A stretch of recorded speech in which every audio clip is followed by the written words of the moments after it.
সিরিয়ার প্রেসিডেন্ট আহমেদ আল সারার নেতৃত্বাধীন সরকারি বাহিনী যখন উত্তর ও পূর্ব সিরিয়ার বিশাল এলাকা এসডিএফ এর কাছ থেকে পুনরুদ্ধার করে, তখনই রাজনৈতিক পট পরিবর্তনের হাওয়া বইতে শুরু করে। গত ৩০শে জানুয়ারি স্বাক্ষরিত হয় এক যুগান্তকারী চুক্তি, যার মূল শর্ত ছিল এতদিন কুর্দিদের দ্বারা পরিচালিত স্বায়ত্তশাসিত সংস্থাগুলো এখন থেকে কেন্দ্রীয় রাষ্ট্রীয় প্রতিষ্ঠানের সাথে একীভূত হবে।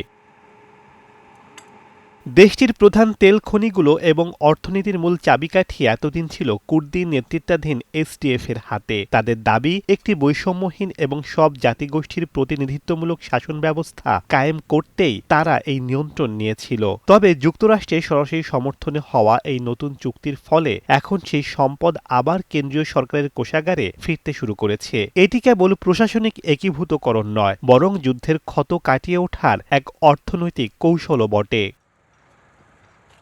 আন্তর্জাতিক বিশ্লেষকরা মনে করছেন, এই সমঝোতা দক্ষিণ এশিয়া বা মধ্যপ্রাচ্যের জন্য এক বড় উদাহরণ, কারণ এখানে যুক্তরাষ্ট্র সমর্থিত কুর্দি গোষ্ঠীগুলো নিজেরাই কেন্দ্রীয় কাঠামোর অধীনে আসার সিদ্ধান্ত নিয়েছে। তবে প্রশ্ন থেকেই যায়, দশকব্যাপী চলা এই জাতিগত বিভাজন কি এত সহজেই মিটে যাবে, নাকি এই একীভূতকরণের আড়ালে লুকিয়ে আছে নতুন কোনো রাজনৈতিক সমীকরণ?